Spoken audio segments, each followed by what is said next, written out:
आज मैंने दो बातें कहनी हैं। एक बात तो वही कल वाला सबक याद दिलाना है कि हमारे लिए सबसे बड़ी दौलत यही है कि अल्लाह हमें सुन्नत पर अमल की तौफीक दे दे। और इस वक्त का बहुत बड़ा तजदीदी काम है ये। हमारे हज़रत खाकवानी साहब दामद बरक़ात उनकी ज़िंदगी का इस वक्त मिशन ही यही है। हर चीज़ में हर वक्त सुन्नत सुन्नत सुन्नत सुन्नत।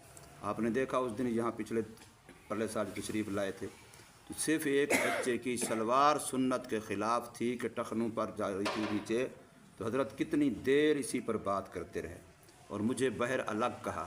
तो छोटी छोटी बातें जिसको हम बज़ाहिर समझते हैं क्या हर्ज है। वो एक मौलवी साहब का मैं आज सुन रहा था कि साथ ने मुझे भेजा, वो कहता है सुनते सरे से पढ़ो नहीं, कोई मसला ही नहीं है, सुनतों को छोड़ ही दो बस, हैं सिर्फ फ़र्ज़ों की पूछ होगी। ये कितनी बड़ी बेवकूफ़ी है। सुन्नत इश्क़ नबी की दलील है। जो सुन्नत का पाबंद है वो आशिक़ नबी है। जो सुन्नत का पाबंद नहीं है समझो उसके दिल में नबी पाक सल्लम का इश्क़ नहीं है, महब्बत नहीं है, उसको नबी सल्लल्लाहु अलैहि वसल्लम से कोई ताल्लुक़ नहीं है। नबी पाक सल्लल्लाहु अलैहि वसल्लम से इश्क़ की सबसे बड़ी मजबूत दलील क्या है? सुन्नत का आशिक़ होना। बस अपने नबी की सुन्नत का आशिक़ है, समझो नबी का आशिक़ है। तो एक बात तो ये अपनी ज़िंदगी का मिशन बना लो, किसको? सुन्नत को, ठीक है। और मैंने बताया था कि इमामत सुग़रा जो नमाज़ पढ़ाता है और इमामत कुबरा जो हमारा बादशाह हो, जो हमारा ममलकती निज़ाम के लिहाज से बड़ा हो, चाहे वो सदर हो, चाहे वो वज़ीर आज़म हो, चाहे वो कोई वज़ीर हो, चाहे वो कोई MPA हो, चाहे वो कोई MNA हो, चाहे वो कोई जज हो, चाहे वो कोई इंतज़ामिया का बड़ा अफसर हो, आगे बात समझ। तो हर लिहाज से उनको क्या चाहिए कि वही हमारा बड़ा है जो दीन का ज़्यादा अमल करने वाला है, जो दीन पर ज़्यादा पाबंद रहने वाला है।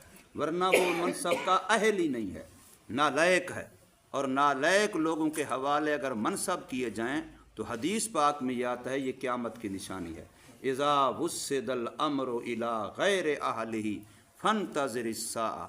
मुसल्ले पर वो खड़े जो मुसल्ले का अहल लायक न हो, समझे। AC DC सदर वज़ीर आज़म वो बने, जज वो बने जो उसका लायक अहल न हो, तो ये क़यामत की निशानी। इज़ा वुस्सिदल अम्रु इला गैर अहलिही। नालायक लोग जिस वक़्त मनसब संभाल लें तो बस क़यामत का इंतज़ार करो।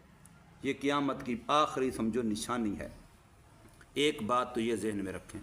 दूसरी बात ये कि हमारा जो सालाना जलसा यहाँ होता है, जिसको हम दस्तार बंदी का जलसा कहते हैं, जिसमें हमारे हाफिज़ बच्चे जो बनते हैं इनकी दस्तार बंदी की जाएगी, वो जलसा हमारा होगा 27 दिसंबर बरोज़ जुम्मा बाद नमाज मग़रिब।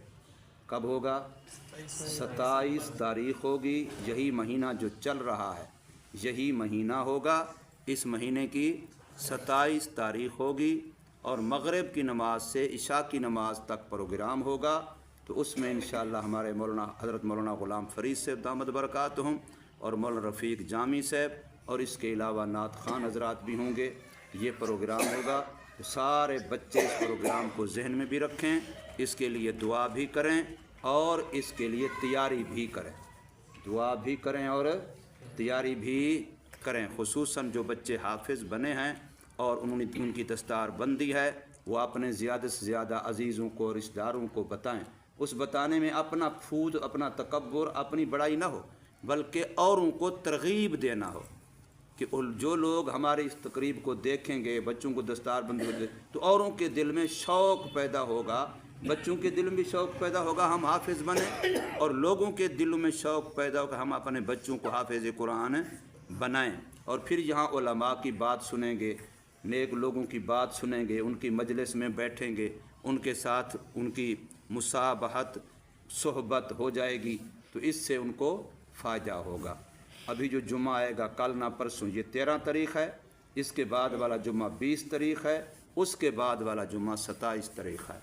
तो जो जुम्मा अभी आ रहा है कल ना तो परसों, ये एक, उसके अगला जुम्मा दूसरा, तीसरे जुम्मे हमारी क्या होगी? तकरीब होगी। यूँ समझें 15-16 दिन रह गए हैं, तो 15-16 दिन आपकी तकरीब होगी सालाना। तो उसके लिए आप सब ने नंबर 1 क्या करना है? दुआ। नंबर 1 क्या करनी है? दुआ। और नंबर 2 ये करनी है कि इसकी तैयारी। नंबर 2 इसकी तैयारी। नंबर 3 तैयारी के अंदर ये शामिल है कि दूसरों को इत्तला देना, अपने अपने हल्का अहबाब को जहाँ जहाँ आपकी ताल्लुक़ है, आप बताते हैं, बातें करते हैं उनसे, तो उनको ये इत्तला देना कि हमारे मदरसे में 27 दिसंबर जो अभी महीना चल रहा है, इसी की 27 तारीख़ बरोज़ जुम्मतुल मुबारक बाद नमाज मग़रिब इंशाअल्लाह सालाना क्या होगा? तकरीब, दस्तार बंदी व तकसीम इनामात। जो इनाम इम्तिहान हुए थे बच्चों के, जिनके पर्चे भी यूँ करके रखे हुए हैं, तो उनको भी इंशाअल्लाह आज ही खोल लेंगे और उनकी चेकिंग करेंगे। चेकिंग के बाद पर्चों पर नंबर लगेंगे, कुरान वाले बच्चों के भी। तो जो बच्चे काबिल इनाम होंगे उनको उसी तकरीब में क्या दिया जाएगा? इनाम भी दिया जाएगा। ठीक है। अल्लाह तबारक व तआला हमारे इस काम में बरकत फरमाए, कबूल फरमाए।